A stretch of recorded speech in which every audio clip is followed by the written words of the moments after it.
Hi, this is Blaine Moore from runtowin.com, and this year's topic for Blog Action Day is all about water.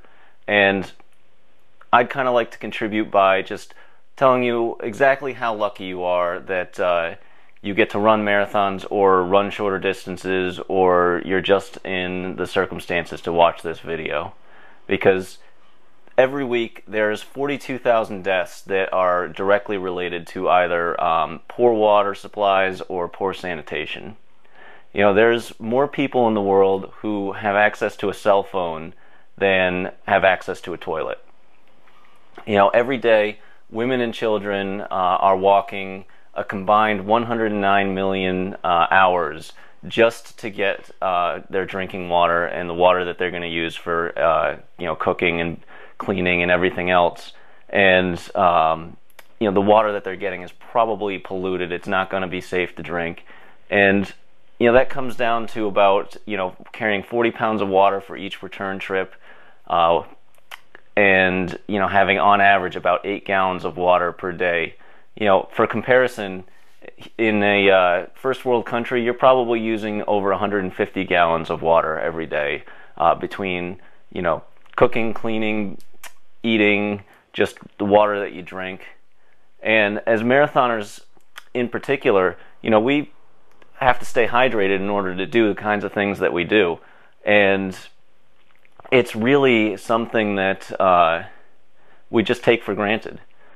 Just to kind of compare with those numbers, there's fewer than 1 in 50,000 deaths for everybody participating in a marathon. And that actually balances out with a smaller death rate once you take into account the fact that putting on a marathon actually leads to fewer deaths due to traffic accidents from the roads being closed. In terms of access to a toilet, most races will usually have somewhere between, for every 60 to 75 runners, there's going to be a porta potty. So the Chicago Marathon, which has about 45,000 runners, you're probably looking at between 500 and 600 porta-johns just at the starting line.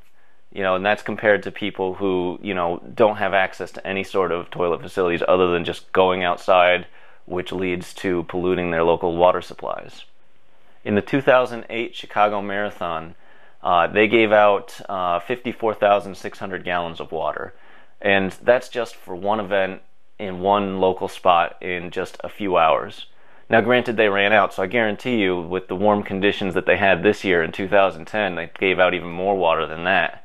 But just compare that to the kind of conditions in the developing countries where you only get the 8 gallons per day, and all of the water that you get isn't handed to you as you're running along. You have to go out and get it and then lug it all the way back. If you have a few minutes, go over to water.org, which is a US-based nonprofit organization whose mission is to provide safe drinking water and safe sanitation to developing countries. And just take a look around at what they have on the site. There's a lot of information. They accept donations, and a $25 donation can provide safe drinking water to an individual for their entire life. So it's something that you should certainly take a look at.